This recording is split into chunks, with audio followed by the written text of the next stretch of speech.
baniring ulur kapur barisan ngamur pengarat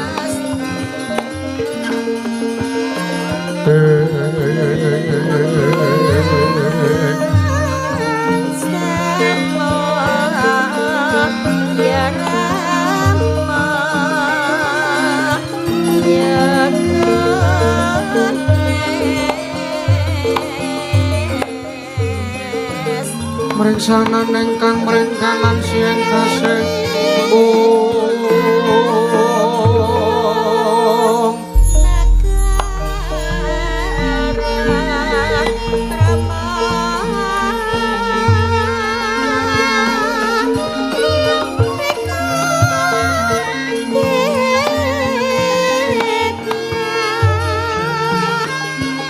mawe boko kang sawega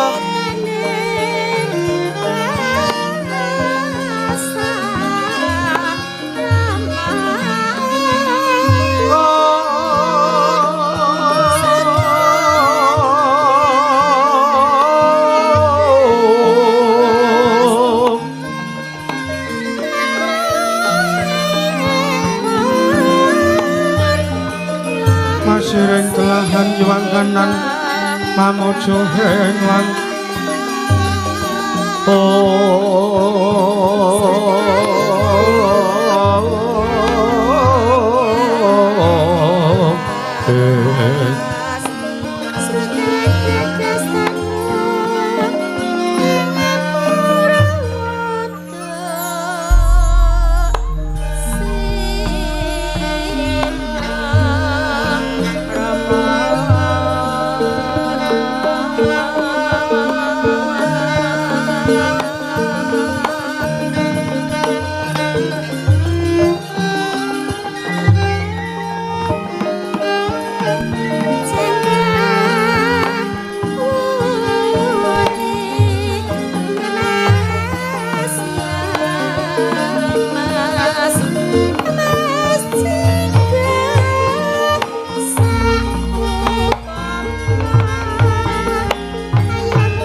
Nirgumaraning Rat Pramudita sinabeng kaningan ulun arbuka piwaraning kandha kinopin langening budaya luhur mrih dadya tepa palupe marsudi teteking dharma ingreh kautaman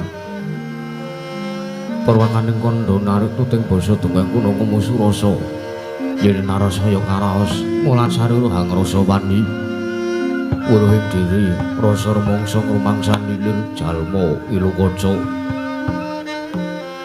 jare sagung jajar tol becewus gemelar jering pagliran yaku jatra mirsani pagelaran inggih purwa Surya Candra Daru Yang Kartika wis kinur bukut rate ngawasa sahari ratri angedri pawana perwateking tuksina gilir gumanti teman dadi petanganing dina sasi warsi windu kang sarta abad Dedung lantang kartu mangkar kosini rambun toyo jawah pati grembya dadi padang kutu-kutu malang atoko burono nombyang burono dadi obranantan po wicalan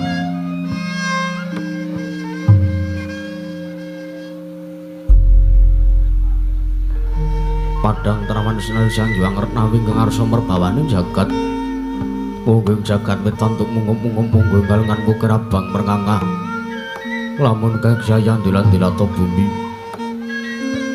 saya dangu sumurup sang Hyang Arka katon sama belakanan kudeng abang esmu jenar kabur bawan senari sang Hyang Basanta tanem to katon ijo royo-royo hamangku gunung degeng biru moyo-moyo Pujing gunung itu mulan Gundaru kasil ring Prabancana lenggat lenggut nganti kaya gunung Makutha Mega.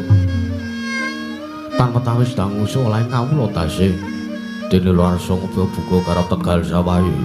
Anglu silur tatanana pedhote sinambi sendunan sisindenan mikul karo lungune.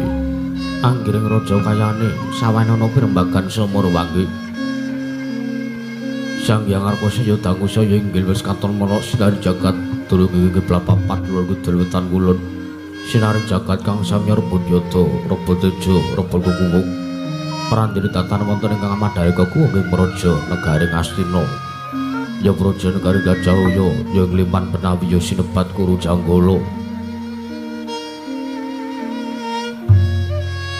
Apanjar kenal pambukaning kandha sarete mangke krana negari Ngastina dumadi saking puluh-puluh banjaran sinasa pantaya benawi tinampi ombak samudra binang langun kang tanpa pakut pekating paninggal kapan turuting Cakrawala wane-wane cakring pepisik sawane kedeping jurang corong kedepung gosirung kinarya sesuing peksi lawet yang sarang burung wonten ugi pasisiran tersasana jembar kebekaning pasir kemelaring garis pinggir tanem tuang rembuyung ruyung-ruyung karang kitri rewe-rewe ron klopo bumi subur pasiten mawur satengah tinandur tangkar tumangkar kawuryan dadi gunung-gunung bebanjengan angrangsang langit lenggal-lenggok lampahe toya mijil saking sendang-sendang pening dirtane iline pinara para planet nampi wadhuk binentung-bentung kinarya angileni sawah yang pategalaning nara kesma mokal pangun tetane babasan tatana bingsa jengkang selo sedaya tinandra kang ora kabebantu penari sri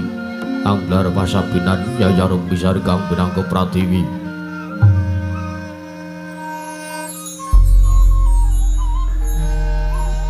pategalane gopala wijeng ngarep godhongane ambe kowe nganti kaya manglung-manglung bitane polo kependhem polo kesimpar polo gumantung sadotan kuciwa jinawi dukulan kang mawe kesarasaning diri ingon-ingon raja kaya tewen sansayang rembaka lamun sang glaring panggonan lamun wanci sarap surya samya mulih marang kandhange dewi-dewi tatanana carane kandhang anggunan sing palang labet tebih saking tindak Durjana Jeti samya sayek seka kapti akare luhuring nusa bangsa tuwin negari Ngastina wanungga ngimbangi gunung anggung neksa merestari ora tumuruh arah tumrah sada dadi huruk-hurukaning lingkungan langkung-langkung lamonta tinaliti sampun sami sameting sesanggeman saben tebih saking tindasan saya sinansaya winada wida anane momat sinamatan daya dinayan sawiji-wiji semapan sating jejiban kang pinuju temam mawujud manunggaling cipta rasa karsa babar karya kenging binasake negari Ngastina iku semalagi mancik marang jaman kecana panjang punjung pasya pawukir jinawi kemari pakar tata-tata raharja dasan guru kang gedhe bori padang jagati dhuwur kusitor adoh kuncarane turta kasusuring manca praja lah sinanta wau ingkang asta pusarang adil bangsa negari Ngastina wenangira danu samodasa nomor samrata dasa 10 nama semestani jejuluk Sang Nata Prabu Duryudana ya Sang Prabu Jaka Pitana ya Sang Prabu Suyudana ya Sang Kurawendra ya Sang Dastarastratmaja ya Sang Gendari Suta ya Sang Tri Pamangsa ya Sang Prabu Jaya Pitana ya Sang Kurupati panglo pangdas maring Sang Prabu Duryudana arsa lenggah wonten samadaring dampar kecana ora mantra-mantra sepating utup ubata riyaya dewaning kasugihan Sang Hyang Bathara Wirwangi Jawantah binayang bayang Sang Janung Prapsara Hapsari kawis ketingal pembandir sagung kang samya sempepo yayara ping samudring daratan tatan kanton piswanipun Sang Janung Tunggul Praja negari Ngastina miwah Sang Janung para kadang nayaka miwah Punggawa pini sepuh lujeng miwah pujangga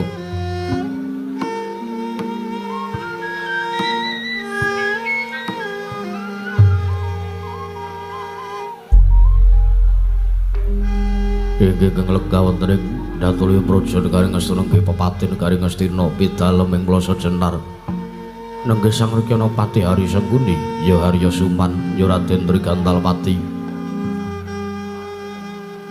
Sang Rikyanapati Hari Sengguni mengkaraken panggahipun lujeng negari Ngastina kujangganing para sata Kurawa nenggih pandhiteng saka lima nenggih Sang Tapa Begawan Durna ya Sang Kumbayana ya Sang Bharatwaja Putra Sang Begawan Durna mengkaraken panggahipun Narpati Karna Basusena Senopati negari Ngastina nata ing Awangga ingkang lenggah wonten ing pingging minangka janggeping paseban nenggih Sang Raden Arya Karta Marma saturing tirta tinalang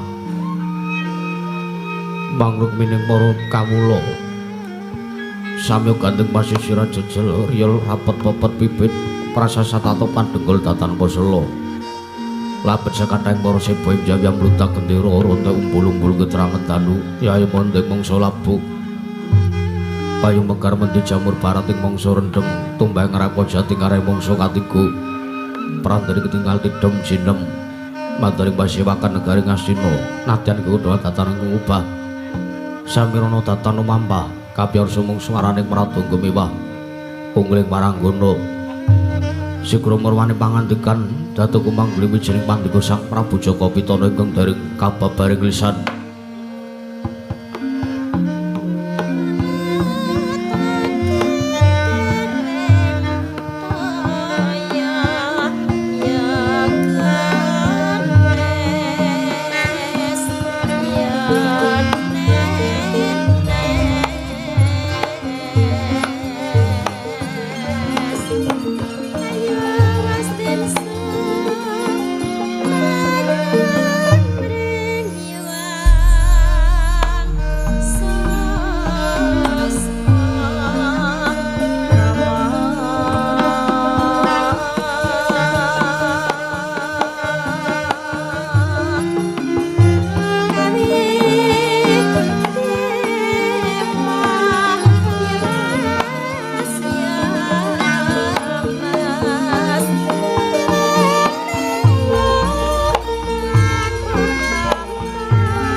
Oh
Sritinon neng pasewakan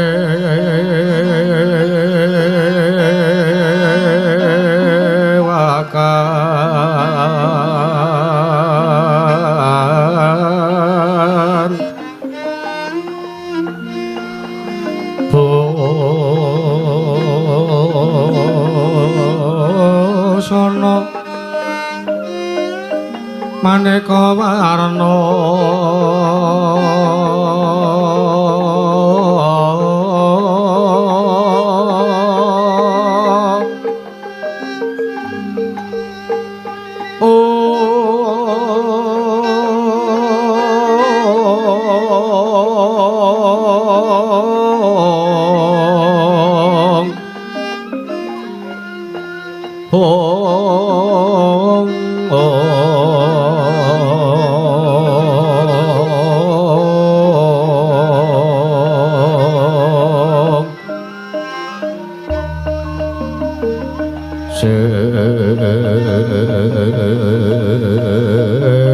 sepak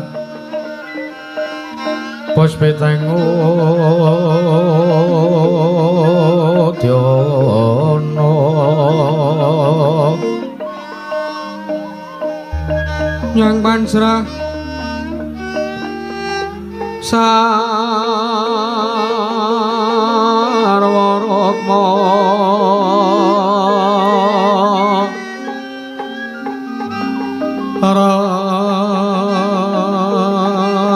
ranggeng manik nara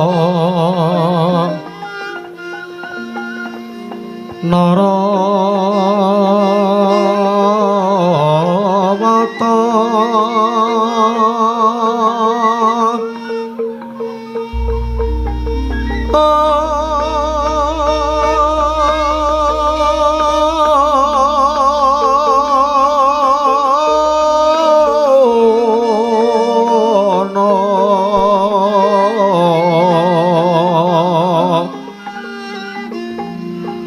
Obro Prabanya kang sumerat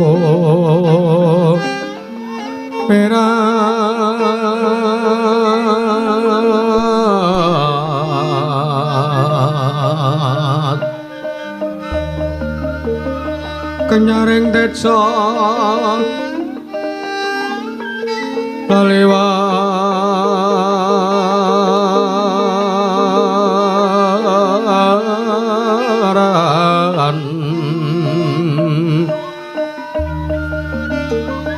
lerki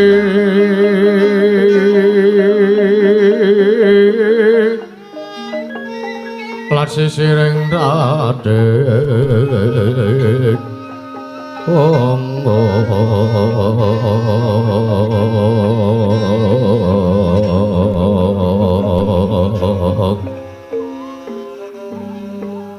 wimbo kekandha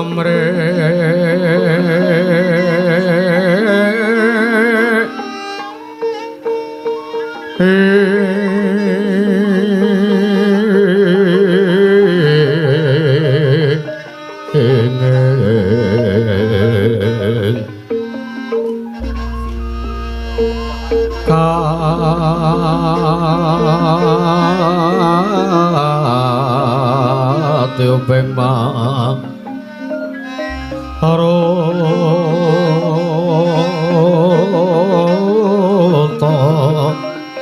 mandor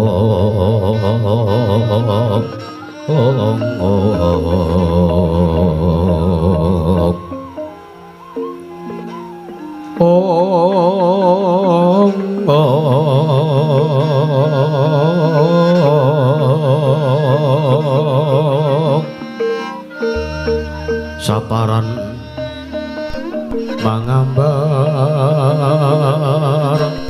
kongas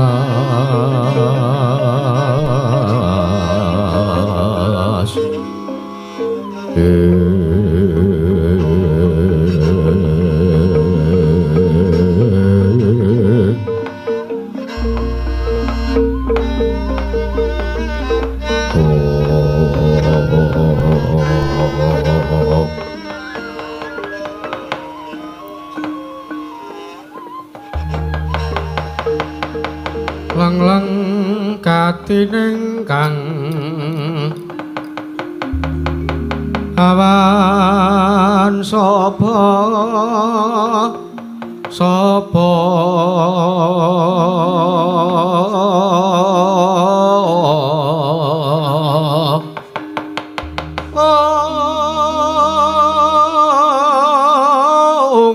nekeng astina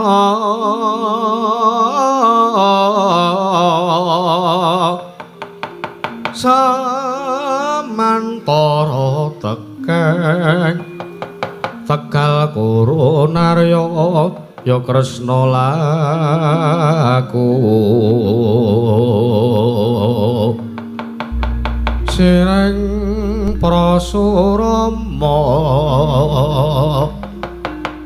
nyangkan wajah naka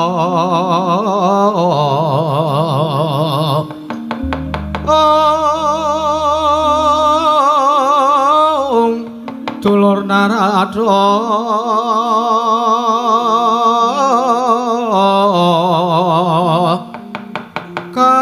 kapanggya kalwi lore melu karya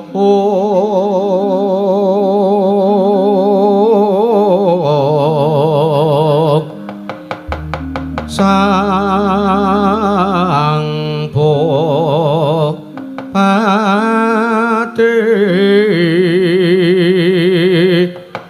sang Bupati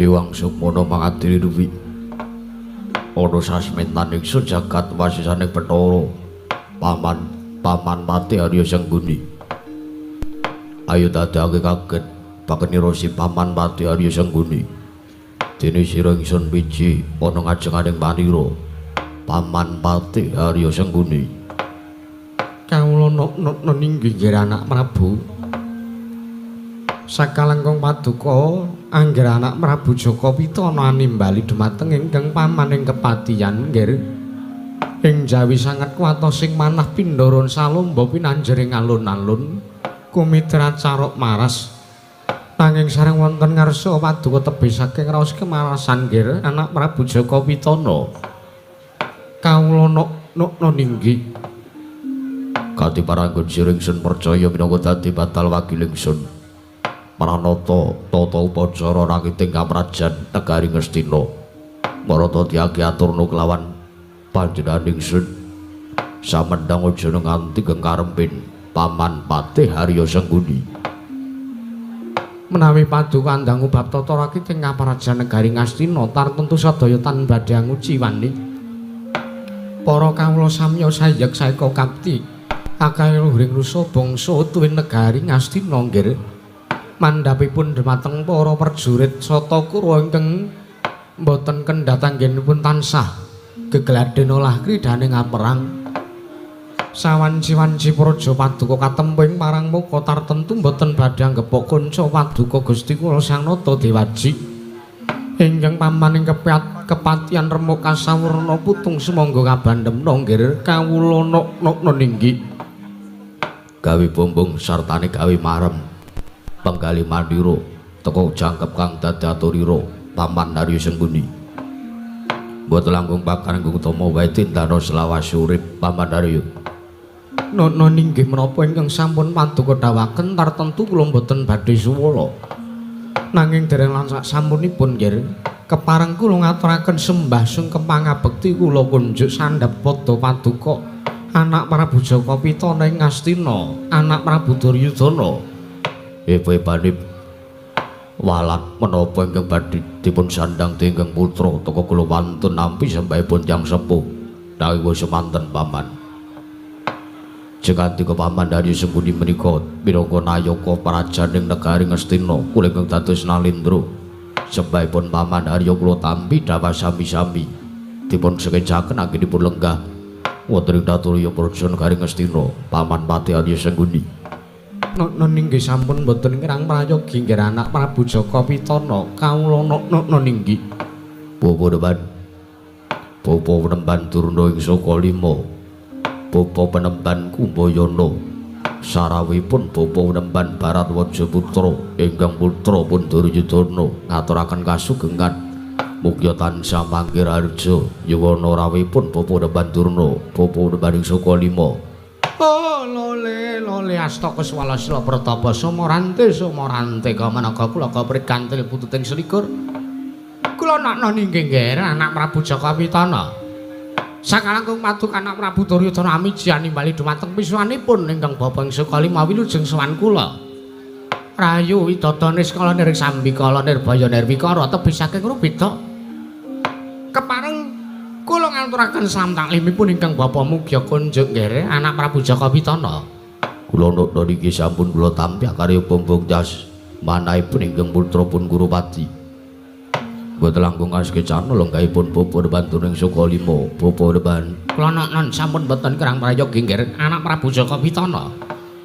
Apa dene Kakang Prabu Karna Basusena ing Ngawangga.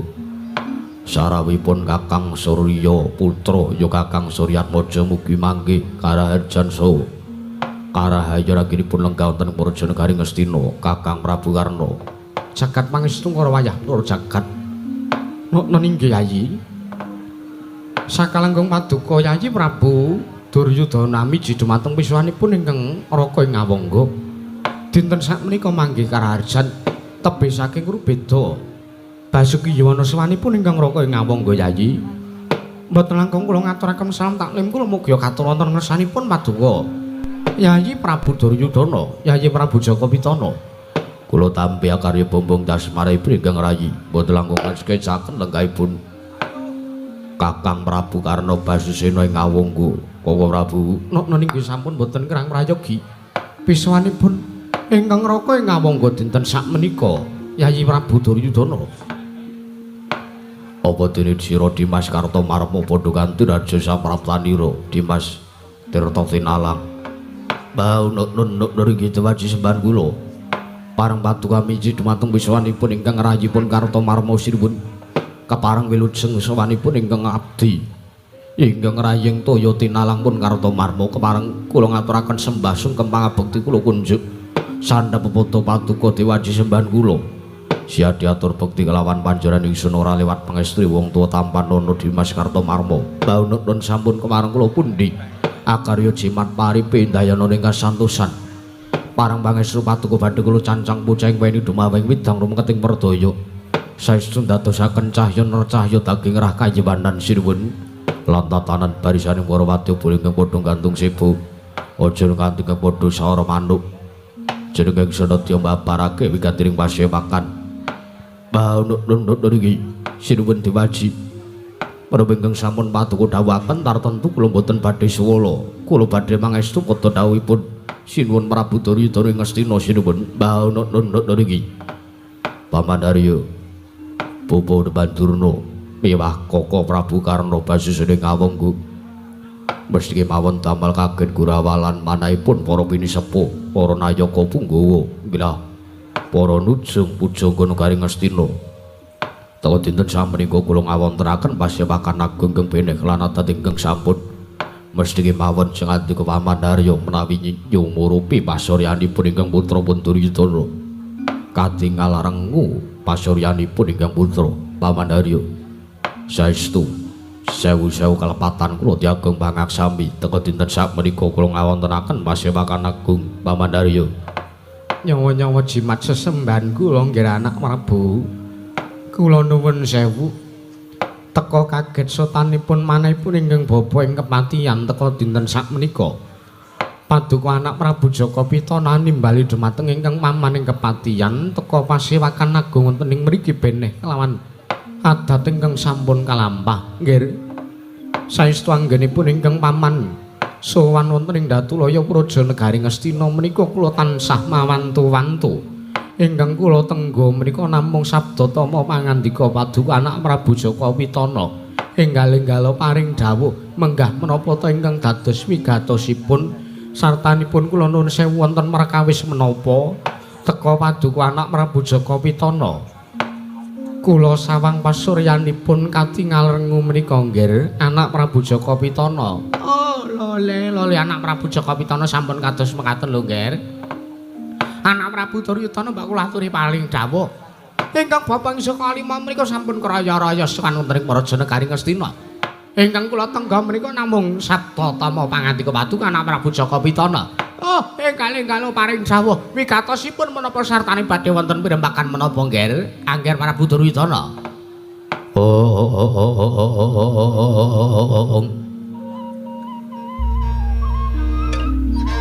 Lang-lang ramyan ingkang driya lere Wang Candra katawangan sumuk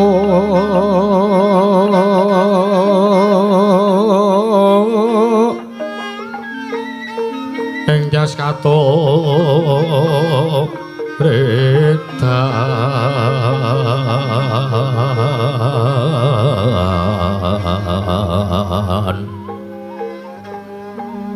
lemut kabar sanding rojek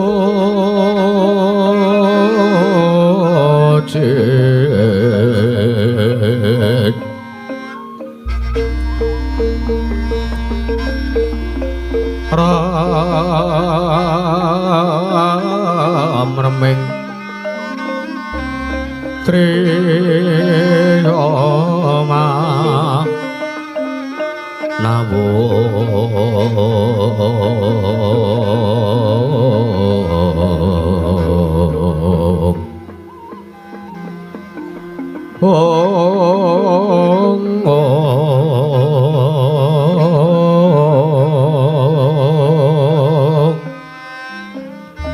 kokowenging Hyang Wisesa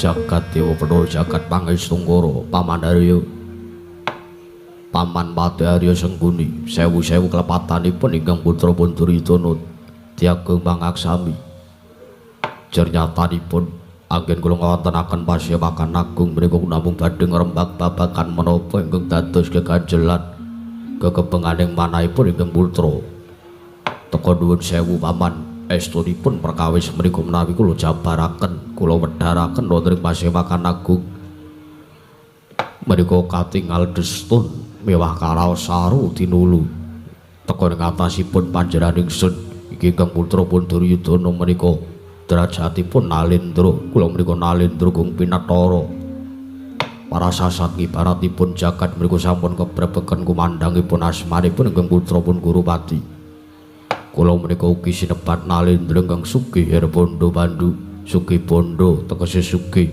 Brana Picis sugih Bandu teges Nalendra ingkang Abala Raja kula menika Nalendra sinembah dening para Nalendra Paman Harya destun timan ing atasipun kula menika Nalendra ingkang tansah kuncara jayeng bawana teka penggalih kula risak awitipun gegasak dening inggih menika salah sawijining pasumpenan manahipun ingkang putra pun Duryudana dipun gegasah dening wujudipun pangimpen ingkang wonten ing tigang ari kapangker wonten ing dinten Sukara Kasih kula anyumena pasumpenan menika ingkang damel risak sartanipun damel rengu penggalipun ingkang putra pun Jaka Pitana Paman Harya nyawa-nyawa jimat sesembahan kula nggih anak Prabu kula nyuwun sewu nggih mboten kateges kula menika nyas dumateng asma paduka pun anak Prabu Jaka Pitana nanging kula nuwun sewu ning atasipun paduka menika Nalendra teka samukawisipun perkawis paduka damel bot repot sak lebeting menggalih teka rengu pasuryanipun anak Prabu Jaka Pitana awit namung dipun gegasah dening salah satunggiling pasumpenan utawi pangimpen nggih tumrapipun ingkang bapa lho ingkang nami pasumpenan menika lak namung kembangipun tiyang sare pasumpenan menika namung kembangipun tiyang nindruk teka paduka anak Prabu Jaka Pitana dados rengu kados mekaten nggadhahi gegebenganing manah awit dipun sababaken paduka anak Prabu Jaka Pitana nyumpena sawijining perkawis nanging nyatanipun perkawis menika boten saged kula sangga enteng perkawis pasumpenan menika boten saged kula sepeleaken jer nyatanipun jaring daplok ya Pak ngendikaning para sepuh para winasih sami ngendikaken impen menika kadang kula badhe nemahi dumateng kasunyatan kamangka ingkang putra menika sampun mataun-taun dados nalindru wonten praja negari Ngastina kula menika dereng saged jenjem dereng saged ayem manahipun ingkang putra awit para pandhu ingkang tasih mlarat ing Madyapada malah menika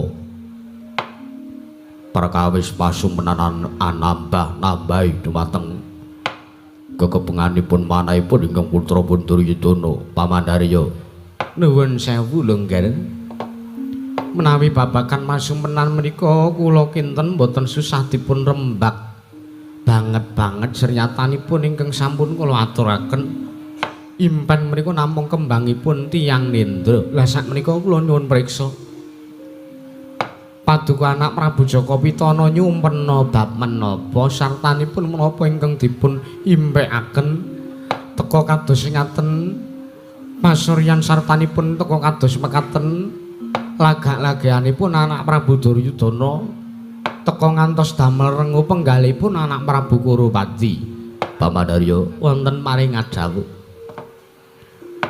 ingkang putra mriku nyumpena kula nyumpena inggih mriku kula mangertosi negara Ngastina kula nyumurupi negara Ngastina menika ewuh gedhe kathah tarup genggeng katingal mombyor sartanipun abyor katingal lindah kawonten Andatulya praja negari Ngastina kamangka sareng kula sawang wonten mriku lenggah ingkang putra dados temanten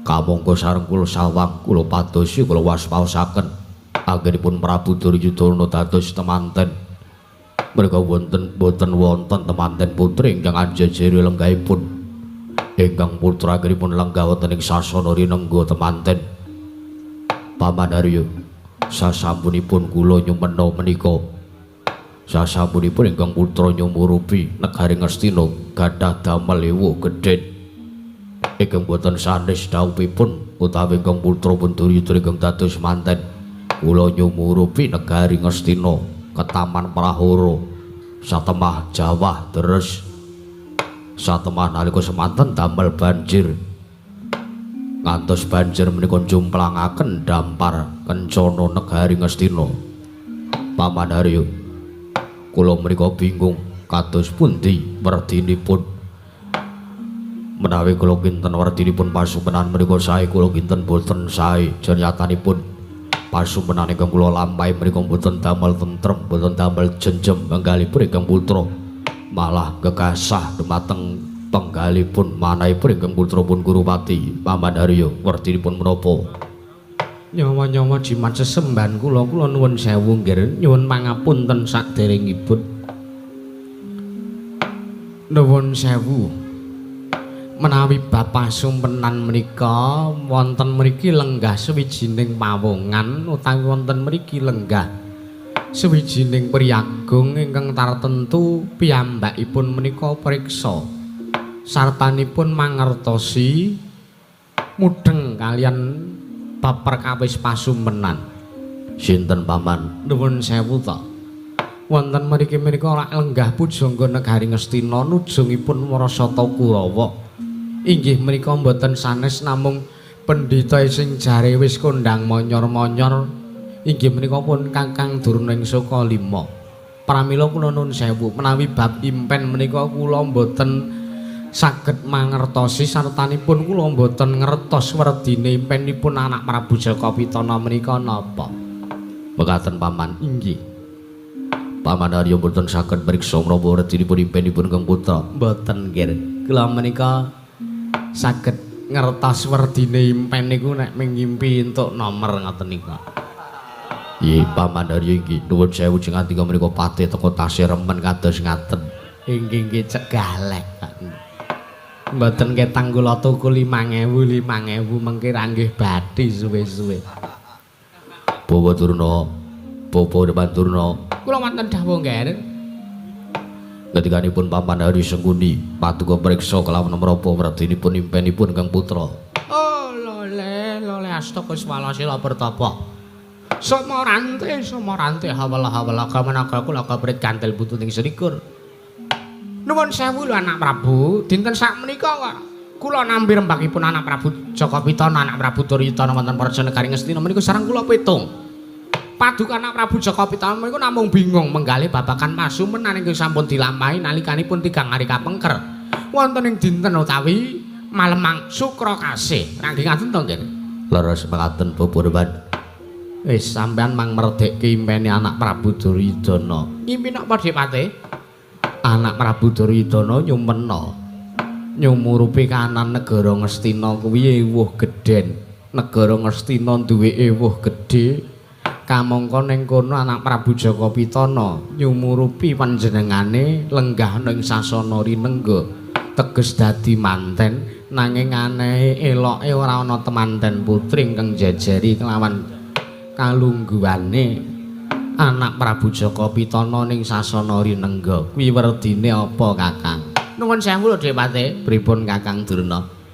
Miturut sampean werdine ngimpine anak Prabu Jaka Pitana kuwi piye? Nek miturut ingkang rayi lho, miturutku lho Kang. Ki mung mergo aku menggunakake ilmu jarene. Nek jarene para sepuh padha ngendikake kae wong sing ngimpi dadi manten utawa nyumurupi dheweke dadi manten kamangka ora ana temantene putri kuwi teges bakal cepak bilaine niku tumrapipun ingkang rayi niku tumrap kula nek tumrapi Kakang Durna benten nggih monggo nek kula mboten ngaten maksud kula mboten ngaten maksudipun Kakang Durna kados pundi tumrap kula oh, ngimpi wong dadi manten niku mboten kateges. Nuwun sewu lho, Dipate. Nggih, pripun? Wong sing ngimpi dadi manten ki ora kok teges wong sing bakal cepak patine utawa wong sing bakal cepak bilaine niku ora. Ning wong sing ngimpi dadi manten niku kula nuwun sewu. Niku ngimpine wong sing arep sukses uripe. Lho. Wong sing arep sukses uripe niku ngimpi dadi manten. Nggih. Dasaripun napa? Nggih, dasaripun wong ki bangun bebrayan agung selawase urip. Kuwi ngibadah paling suwe menika namung inggih menika rabi utawa dawuh palakrama lho Dipate. Nuwun sewu kamangka jaman saiki asasi besar. Nggih. Niki kathah usumipun tiyang ewuh menika kathah sanget. Wong ewuh, wong padha dadi manten mriku kathah sanget. Wong dadi manten kuwi bakal digampangke rejekine, bakal didawake umure, bakal diwewaras, disesehat uripe karo sing gawe urip. Nyatanipun wong rabi menika nek pancen bener entuk jodhone menika nggih badhe ngrejekeni selawasipun gesang. Nggih Kakang Durna nggih salajengipun sing dadi dasar nek sampean percaya nek ngimpi wong dadi manten iku bakal dawa, bakal kuncara uripe niku pripun. Wong ngimpi utawa wong dadi manten iku kula nuwun sewu. Nggih, pripun? Lenang karo wedok. Nggih. Lenang karo wedok niku sami nglampahi dawuh palakrama. Nggih. Sasampunipun dawuh palakrama tartemtu kemawon wonten suwijining perkawis ingkang dadosaken sak mangke temanten wedok utawi tiyang estri menika kagungan putra. Nggih. Niku prosese pripun? Mboten sak kula jabarke teng mriki malah mboten sae mengke. Nggih Kakang Durna. Nggih. Nuwun sewu niki kula tak ngrembug perkara wong wedok sing pun dianak. Nggih, kados pundi? Jaman sakniki niku lho, niki mboten niki senes kok ujaring para sepuh sing ngendikake ning kula dhewe sing pun nyumurupi Dewate. Nggih kados pundi Kakang Durna? Wong wedok niku nek wis duwe anak siji munggahe ning duwe anak loro. Oh, niku wong wedok niku ora kok saya le glembrot, ora kok le saya elek, ora kok le saya ketok tuwa niku mboten. Ning wong wedok sing duwe anak siji munggahe arep duwe anak loro niku awuranipun terpancar. Aura niku napa? Wong sakniki niku mboten dong kata-kata ngoten niku. Napa ya? Basane napa ya? Aura niku napa nggih? Raosipun menika wong wedok sing duwe anak siji munggahe arep duwe anak loro niku disawang niku ora kok ketok gilani niku kok mboten. Ning disawang niku ketok seger, ketok le ayu, ketok le mening ngaten lho Dewate. Nggih, nggih. Nggih, nggih. Niku leres niku. Nggih, nggih. Oh, lah berarti bener sing sampean ngendikake. Pripun? Bojo kula niku riyen saderenge kula pek bojo niku ireng. Sareng sakniki ndek anak kalih niku dadi ketok putih mentereng sumunar tejane. Nah, sumunar tejane. Niku wanti-wanti kula. Niku babakan wong sing ngimpi dadi manten. Nggih. Niku nek nemahi dumateng kasunyatanipun gesang, oh, badhe numusi dumateng kararjanipun inggih menika kuncaranipun anak Prabu Jaka Pitana. Kamangka anak Prabu Jaka Pitana nyumpena bilih piyambakipun dados manten. Oh, ngono Kakang Durna. Nggih, niku miturut kula. Ning nek miturutku kok kayake ora ngono. Merga jare sepuh ngendikake niku wong ngimpi dadi manten ki arep cepak patine. Alamun sampean ki menggunakake ilmu jarene kok ya percaya mawon ta Dewate. Oh, kula niki lho sing pun nglakoni tenanan. Kula niki lho sing pun nyumurupi kawonten ing kados mekaten menika. Ngimpi dadi manten menika ora teges arep mati rezekine utawa arep mati wonge cepak bilaine menika babar pisan mboten. Ning wong ngimpi dadi manten niku bakal sansaya kepenak uripe. Pindhane wong sing dawuh palakrama omah-omah pindha mimilan mintuna ngibadah tekan puputing Yuswa ngaten menika. Ngaten nggih. Lajeng niku wae anak Prabu Duryudana ngendika, "Pripun? Nek piyambakipun nek sampunipun nyumurupi negari Ngastina kagungan damel ewuh gedhen niku, panjenenganipun nyumurupi negari Ngastina ketaman Prahara temahu dan deres tumuli ketaman banjir bandang ingkang ngantos jumplangaken kedaton negari Ngastina." Oh, nuwun sewu. Anak Prabu kula tak nyuwun priksa. Bapa depan turu kados pundi? Damar kencana negari Ngastina ingkang jomplang menika kentring ngaten to, Nggih? Ngenteraken dampar kencana negari Ngastina banjir bandang menika damel kenteripun dampar kencana negari Ngastina. Nuwun sewu. Banjir menika saking wujudipun toya utawi banyu. Prahara menika wujudipun banyu. Kamangka kula nuwun sewu lho, Nggih. Banyu menika minangka dados unsur sumber panguripanipun titah sak Madyapada menika ingkang dados sumber panguripanipun menika banyu. Mekaten. Nggih. Dados nuwun sewu nek kathah sing merdeke nek banjir wong sing ngipi omahe ketekan banjir arep entuk sial, arep entuk elek. Niku mboten bener tumrapipun ingkang bapa. Merga banjir menika dumadi saking banyu ingkang bludak. Banyu menika minangka dados sumber panguripanipun para titah sedaya menungsa, mbuh kewan, mbuh tumbuh-tumbuhan. Menika mbetahaken toya lho, Nggih. Inggih. Kamangka negari Ngastina menika cerak kaliyan kali, sumber panguripanipun titah menika toya. Lah nek toyane mbludak, nek banyune mbludak niku teges banyune kokean, teges sumber panguripanipun kawula negari Ngastina menika badhe turah-turah, badhe kuncara jayeng bawana, saya kepenak uripe, saya mapan kawulane, saya kuncara nalendrane. Ngaten menika. Ngono Kakang Durna. Ora aek-aek tapuki sampean. Aku ki ngalem tenan. Ngalem sampean kaya ngece kok ora. Oh, pati sengkuni. Lajeng dampar kula ingkang kenter menika werdinipun napa? Dampar kenter menika nuwun sewu. Kenteripun ngantos ngubengi negari Ngastina to, Nggih? Kula nyumurupi dampar kula uyak nanging boten kecandak menika werdine napa? Menika. Ayo. Apa werdine apa kek diwerdekke ora sah kok kan bergajul. Sabar to, Dipatih. Wong arep omong niku ya kudu nganggo ditata. Nggih Kakang Durna. Nggih. Nuwun sewu. dampar ingkang kentir ngantos mubeng-mubeng negari Ngastina. Ngiteri negari Ngastina menika nuwun sewu dampar menika nak mujudaken tahta to nggih. Tahta mriku napa? Perguruan tenaga dalam. Sampeyan ki kok ngawur ora tahta ki apa dijelaske? Tahta menika keprabon. Teges dampar kencana menika mujudaken derajat pangkatipun salah satunggiling nalendra. Kamangka menika kala wau dampar kencana kentir dipun sababaken wontenipun banjir bandang ingkang ngantos jumplangaken dampar kencana negari Ngastina. Nuwun sewu. Dampar kencana ngantos tekan pundi-pundi niku teges jajanipun anak Prabu Jaka Pitana utawi jajanipun praja negari Ngastina menika ugi badhe jembar sangsaya dumugi pundi-pundi papan. Mekaten nggih. Jernyatanipun ateges dampar kencana ingkang kentir menika mboten kok ngenteraken derajatipun anak Prabu Duryudana menika mboten ning saya jembarke jajane anak Prabu Jaka Pitana. Mekaten nggih, saya digabung kalih banjir sing wujud toya utawa banjir wujudipun banyu sumber penguripanipun para titah sak Madyapada. Sedaya mbutuhaken toya, sedaya sami mbutuhaken banyu, kinarya panguripan sing tani ya padha digunakake kanggo ngileni sawahe pasabinane, dimen tandurane saya urip, saya ing sakmengko bakal tukul dadi ngrembaka. Menungsa ugi mbutuhaken toya utawi cairan menika kinarya supados boten dehidrasi mengkaten anak Prabu. Iya. Lajeng dipun gabung kaliyan inggih menika dampar kencana negari Ngastina ingkang jomplang. Menika dampar kencana negari Ngastina ingkang dumugi pundi-pundi papan menika ateges merdekaken bilih anak Prabu Jaka Pitana menika ingkang sakmangke badhe saya amba jajanipun. Saya jembir. Negari Ngastina wewengkonipun menika tambasan saya amba. Jernyatanipun negari Ngastina wonten sak Madyapada menika mboten wonten ingkang saged ngungkuli jembaripun lho nggih. Jembare negara Ngastina menika mboten wonten ingkang saged ngungkuli dhumateng jembaring negari Ngastina menika. Iya.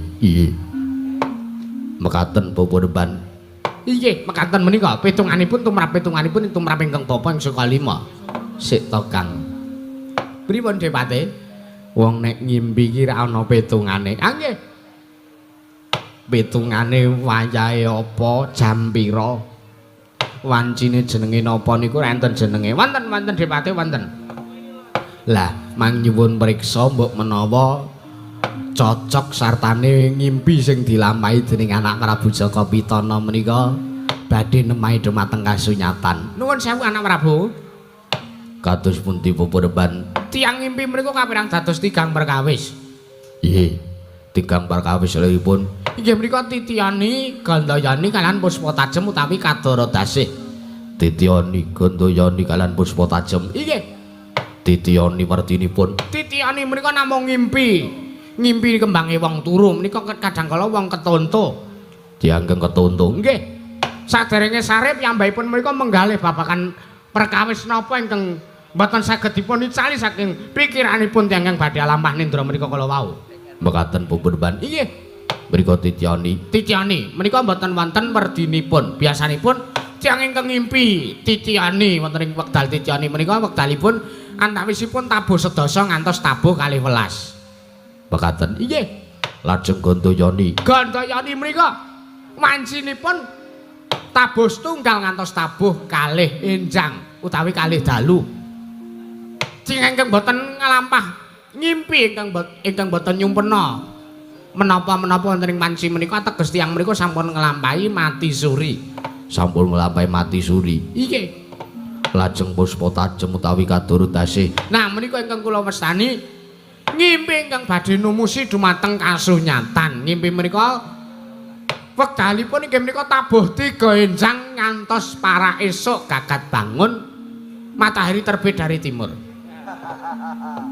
Mekaten Bapadeban. Inggih. Lan sapunika nuwun sewu, ngimpinipun anak Prabu Jaka Pitana menika wonten ing wanci napa? Sareng kula pitung, sareng kula emut-emut. Ngimpi ingkang kula lampahi utawi pasumenan ingkang kula rasaken mriku. Dawah wonten ing wanci Puspatajem katitik sareng kula gregah wungu saking nindra. Kula ngawuningani sartanipun kula mireng jago ingkang kluruk ateges mriku wancinipun sampun para esuk utawi wancinipun puspa tajem utawi kadurudase. Oh, lole astaga swala sila pertapa sumaranti hawala. Sampun lho, sampun ngantosipun penggalih banget. Jernyatanipun ingkang baken paduka Prabu Jaka Pitana menika pitados kaliyan menapa ingkang sampun kula aturaken. Bilih werdinipun ngimpi paduka dados manten kaliyan dampar kecana negaring Ngastina jomplang awit ke taman banjir bandang menika werdi ingkang sae lho Nger. Sampun ngantos pasumenan menika damel gegasah dumateng penggalipun anak Prabu Jaka Pitana. Jernyatanipun menawi penggalipun anak Prabu Duryudana menika boten sae tumrap pasumenan menika. Oh, mengke badhe nemahe dumateng kararjanipun para kawula sak praja negaring Ngastina lho Nger, anak Prabu Jaka Pitana. Sikra-sikra yen permana kanca sikra ngrakit nawang sesangka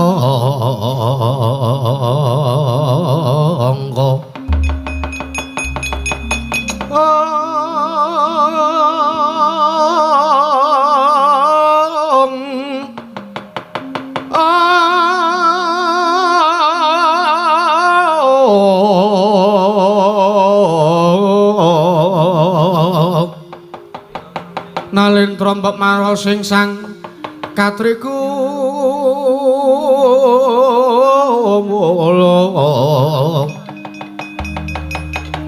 mulung mangrompak ing wadya kurta kurare kakiri-kiri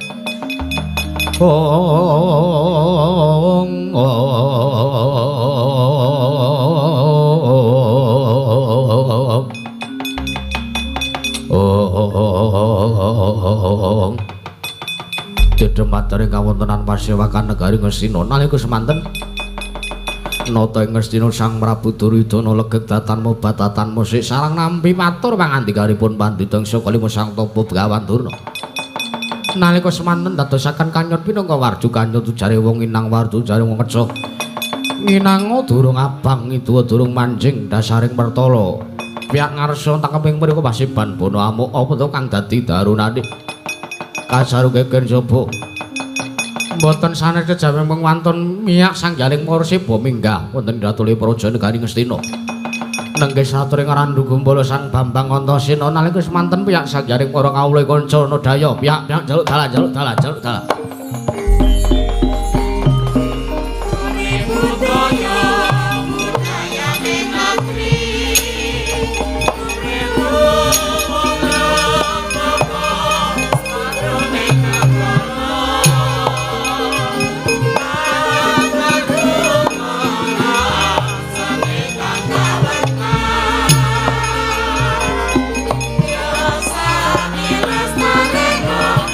Kaguna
Anjreng kang puspita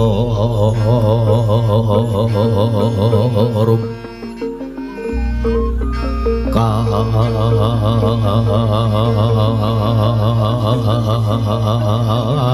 kasilering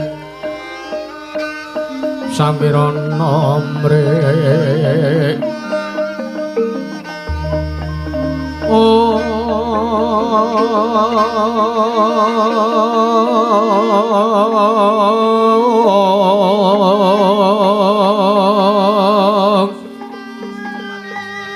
sekar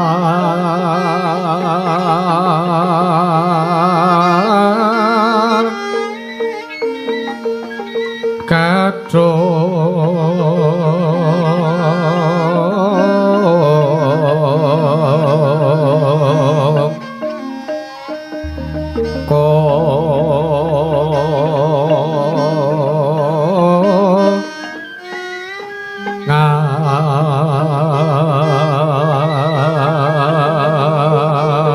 ngas kandhano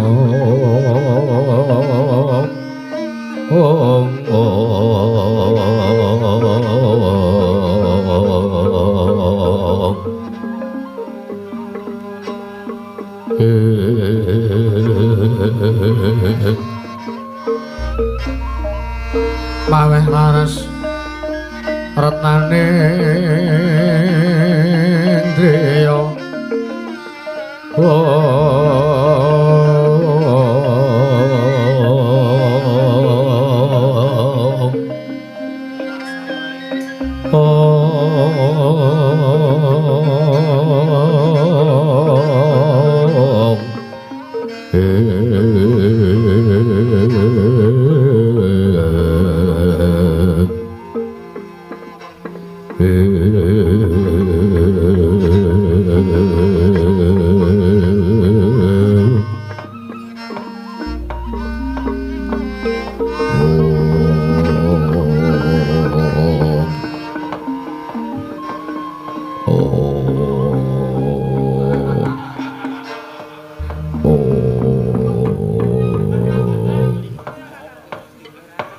jagat dewa Bathara pamandarya wonten timbalan nggih.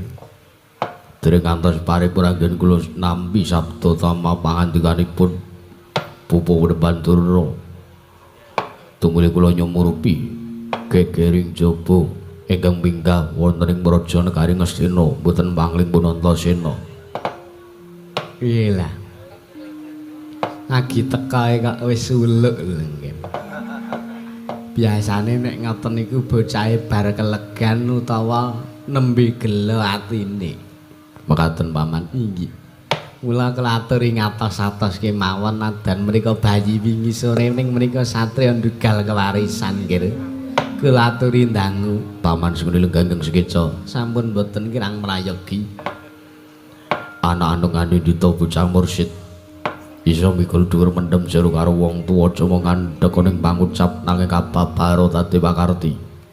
Antasena anakku cah bagus sing randu kumbala sak sowanmu ning Praja Negara Ngastina padha kanthi raja sak pratamu Antasena randu kumbala.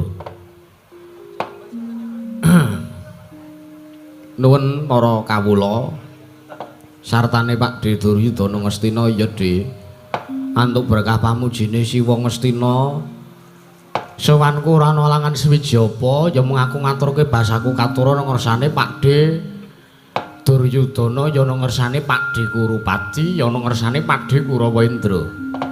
Jaya tatampa anakku Antasena gawe lega gawane wong tuwa ora lewat pangestune wong tuwa wae tampanana tak gegem dadekake jimat. Matur nuwun ya Pak De. matur nuwun Bapak. Wah, jan aku eneng kene kopen Kopen sababe. Wah, panganan jan mura-mura. Kamangka sing sisih mburi sing tak nggo leren iki mau ki. Wah, isine ora karu-karuan.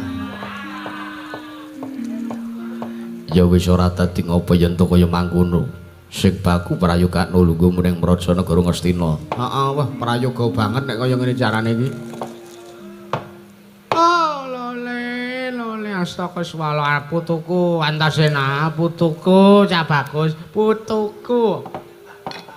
Putuku anake putraku Werkudara padha kanthi raja sak sowanmu ngger anakku putuku Cak Bagus Antasena.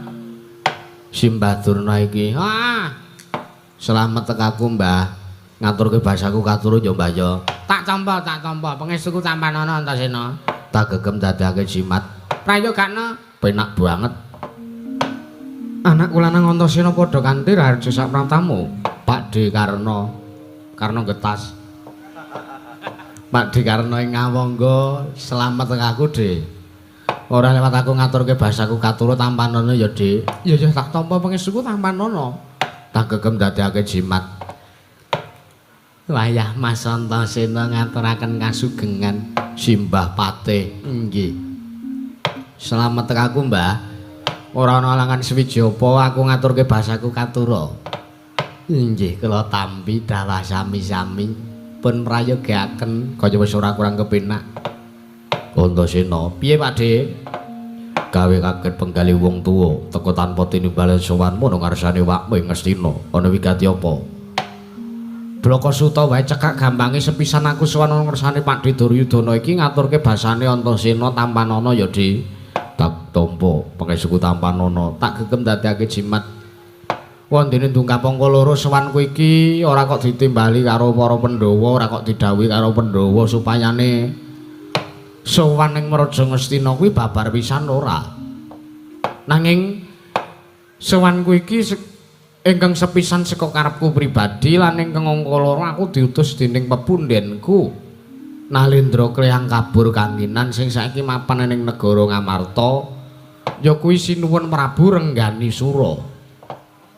Prabu Renggani Sura kuwi sapa? Mbok aku dhewe ya ora tepung, aku ya lagi wae sepisan iki ngerti kelawan sapa to Prabu Renggani Sura kuwi aku ya urung tau ngerti asmane, urung tau ngerti kumandange kondange Prabu Renggani Sura.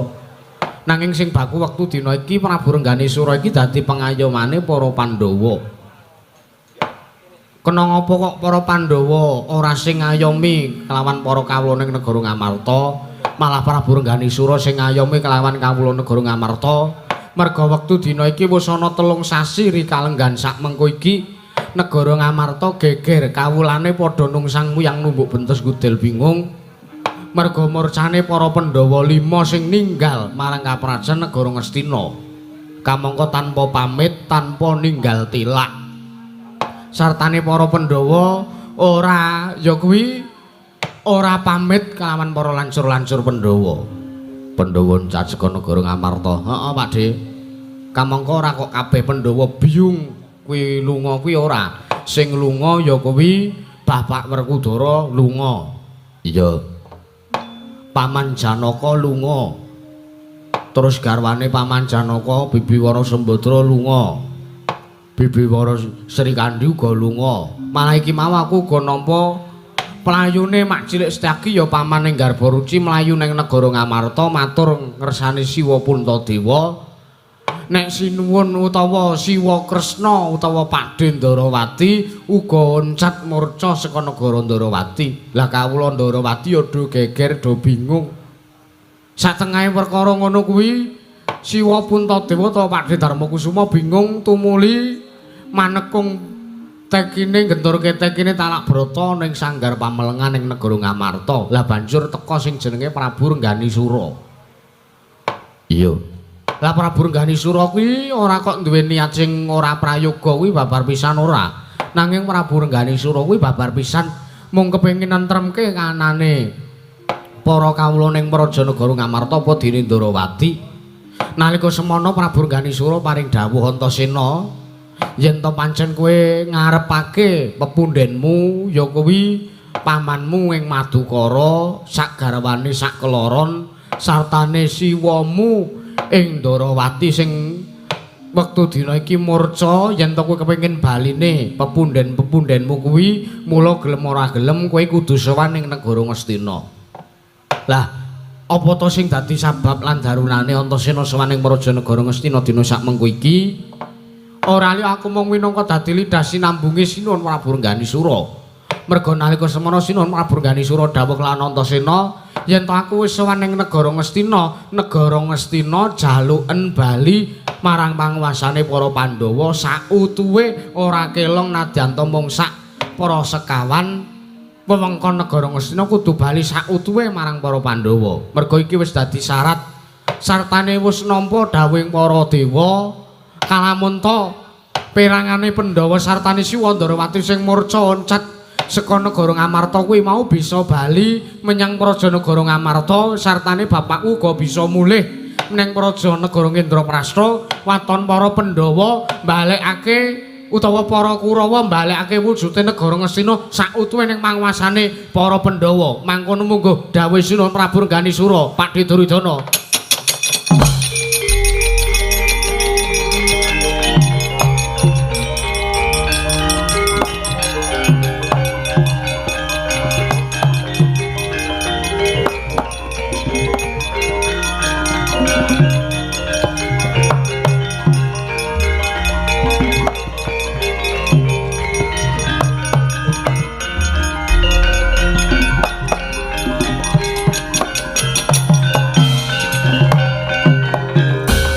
Jajalan sertaning balune iblis lanat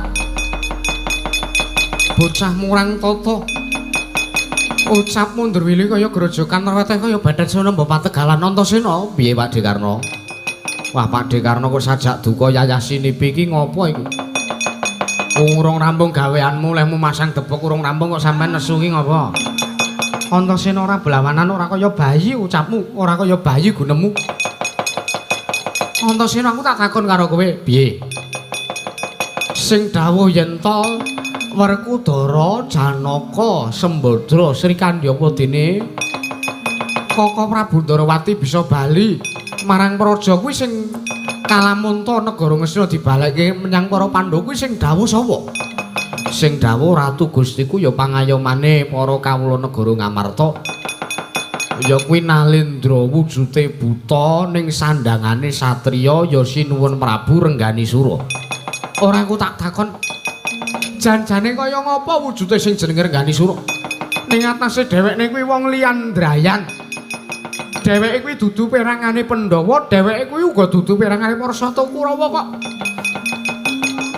Dheweke dawuh yen to negara Ngastina dibalekke karo para Pandhawa, perangane Pandhawa sing ilang bakal bali ning Praja. Ora tak takon kuwi ukarane sapa? Ambo. Wong aku mau yo mung didhawuhi karo Sinuhun Prabu Rengganisura. Antasena kowe sewanung ning negara Ngastina. Jaluken negara Ngastina ben bali ning panguwasane para Pandhawa. Kuwi kudu.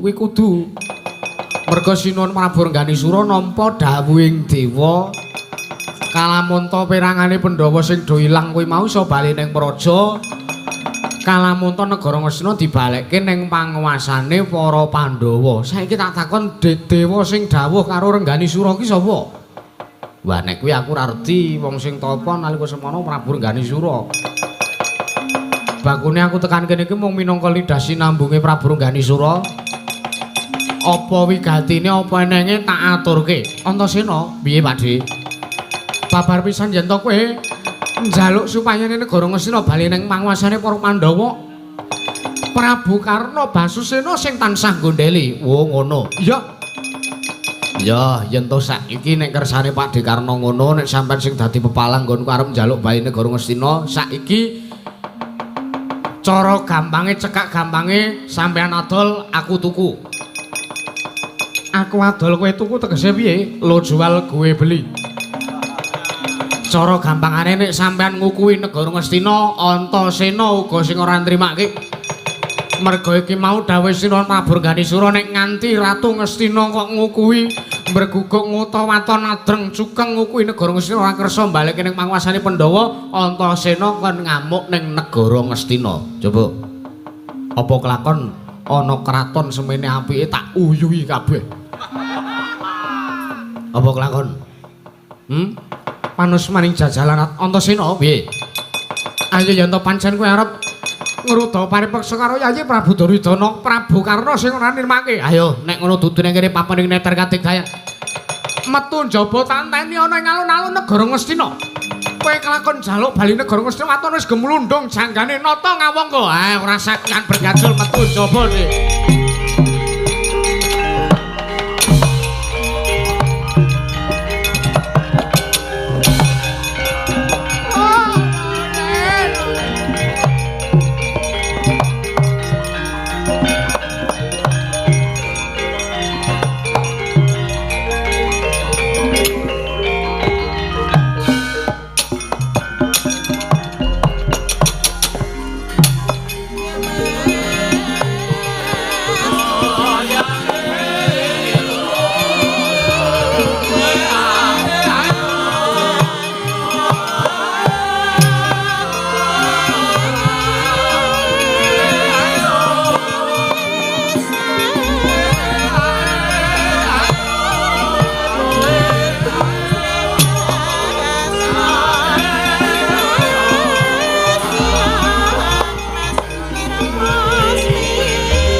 Dewa Bathara Bapa Dewan. Kula wonten paring kadhawuh anak Prabu. Mboten kinten babar pisan. Jebul lerekipun ngimpi kula menika kula wau. Jebul tinemunipun anggen kula nyempena dampar kencana negari Ngastina ingkang jomplang mewah kintir awit ketaman banjir bandang. Jebul tinemunipun menika Sasmita bilih Antasena badhe nyuwun wangsul negari Ngastina Bapa Demban. Lah rak apa ta? Kakang Durna, pripun? Mau tak takon sampean omong nek negara Ngastina Ketaman Banjir Bandang kuwi dadi sumber penguripane para kawula. Terus dampar kencana sing jumplang kintir tekan ngendi-endi iki jare jajane arep saya jembar. Niku rak ming mboten enten nyatane ta. Dewate wonten dawuh. Sing jeneng ngimpi niku rak Sasmita. Nggih. Kula niku sing kadhawan medharke Sasmita. Nggih. Oh, nggih nuwun sewu nek Sasmita oleh kula medharke niku luput. Lho. Lah kok terus ngono biasane sampean ki terus alesan werna-werna. Mboten sakendakan menika kula ngawon. Anak Prabu, Wonten dawuh. nuwun sewu lho, nggih sejatosipun kala wau menika kula mangertosi menapa ingkang dados werdinipun pasumpenan Paduka inggih menika ingkang nyumurupi negari Ngastina kagungane wuh gedhen. Kamangka Paduka Anak Prabu Jaka Pitana dados pinanganten. Miwas samangke Paduka Anak Prabu Jaka Pitana ugi nyumurupi dampar kencana kintir jomplang awit saking banjir bandang ingkang nemahi wonten Raja Negari Ngastina menika sejatosipun kula mangertos bilih werdinipun ngimpi menika mboten sae. Nanging nuwun sewu, teka Paduka Bapa Demban Durna boten medharaken dumateng Kang Putra. Nuwun sewu lho, kula menika njaga perasaan. Njagi pangraos tegesipun. Nuwun sewu nek kula aturke mengke werdine mboten sae, malah penggalipun Anak Prabu Jaka Pitana tambasan saya mboten jenjem. Penggalipun Anak Prabu Duryudana menika mboten tentrem sak mangke menawi kula wedharaken bilih ngimpi utawi pasumpenan menika sak mangke mboten sae werdinipun. Wis ta, nek le merdekke kleru ki ya kleru wae ora usah sok dadak golek alasan. Niki nyata dipate niki leres. Nggih. Kula niku njagi rasa pangrasane Anak Prabu Jaka Pitana menika supados mboten lara atine, mboten sakit manahipun, mboten nyimpen salah satunggaling gegebenganipun manah inggih menika mboten jenjem sak mangke supados Anak Prabu menika tentrem kemawon mboten samenggali babagan pasumpenan. Oh, nanging sepul nyantanipun Antasena prapta wonten Raja Negari Ngastina menika nyuwun mangsul inggih menika Negari Ngastina. Lah menika rak dados werdine. Kamangka kathah sing do nyebutake wong sing utawa ratu sing ngimpi negarane Ketaman Banjir Bandang satemah dampar kencana kintir merga banjir kuwi teges bakal apes jurite utawa bakal ora suwe meneh nggone nglungguhi negarane. Jagat Dewa Bathara Pamandarya Wonten paring dawuh nggih. menika atus pundi ingkang putra kuwatos menawi samangke ngantos Antasena kasil ngrebat negari Ngastina. Sampun toh, sampun Mahjan Kakang Durna ki jare jaga perasaan malah diwedharke akhire lara ati to Anak Prabu. Ketrucun nggih. Nuwun sewu lho Anak Prabu, babagan menika kula kinten sampun ngantos dipun penggalih. Jernyatanipun ingkang depani negari Ngastina menika inggih menika pun Anak Prabu Karna Basusena. Menika senapatinipun negari Ngastina. Menika satriya ingkang sekti kalintang jayane ngaperang, bebasan pinatah mendajina lementer tinumbak bengkung sinuduk puteng. Tartentu sak mangke Anak Prabu Karna saged ngunduraken kalanipun Antasena. Mekaten paman. Inggih, sampun ta. Kula aturi pitados kemawon kelan aturipun ingkang bapa ing kematian. Mrengkaten kula aturi ngawat-awati dumateng laku jantranipun tindahipun Kakang Prabu Karna. Samangke kula ingkang badhe ngetapaken para sata Kurawa nggih. Nggih, matur sembah nuwun Pamandarya. Bapa Demban, Wonten dawuh. babar pisan. Samangke babagan perkawis pasumenan kula sampun boten menggalih. Lasipun Ingkang bakan sak menika ingkang kula penggalih menika namung kados pundi anggenipun badhe nentremaken para Negari Ngastina. Awit wontenipun Nalindra Yaksa sandangan satriya, Nalindra Buta pengawak satriya inggih menika pun Prabu Rengganisura ingkang badhe ngrebat Negari Ngastina. Menika namung ingkang kula penggalih, namung menika ingkang kula pikir kados pundi anggenipun badhe nentremaken kawula praja Negari Ngastina. bagus sekali Anak Prabu. Teges Paduka menika Nalindra ingkang tansah nguwaske dumateng para kawulanipun. Inggih, Bapak Demban. Jernyatanipun boten dipun gekasah dumateng pangimpen. Nanging sareng ngimpi menika lerekipun Paduka sampun mriksa lerekipun ngimpi menika boten prayogi, werdinipun ngimpi menika boten prayogi lan sampun nemahi Paduka Anak Prabu Jaka Pitana kersa menggalih. Menika kula apresiasi nggih Anak Prabu. Iki bapa nebar iki Kartomarma boten dawuh sinebut. Babar pisan kaya wis purun secipan pasewakan wektu dina iki. Keparengipun bubaro kang padha sibuk ingsun kundur daton. Nun ngestaken dawuh kemareng yen dal pasilat. Sing ati-ati aja kaya bocah cilik. Kartomarma kaya wis ora ana dawuh maneh. Purna katine maranggilan. Arsa sang nata kundur kedaton sung saking dampar jana kinapit gambaran gadheng kadreken sang jaring Prabu Jadi. Manggung tanggung Jaka paloro-loro samya ngambil upacaraning keprabon. Kawisan saking Mandurawa tindaknya sang Sri Naranata lamun katiran Mandrawa sang Prabu Duryudana tindake tansah reruntungan.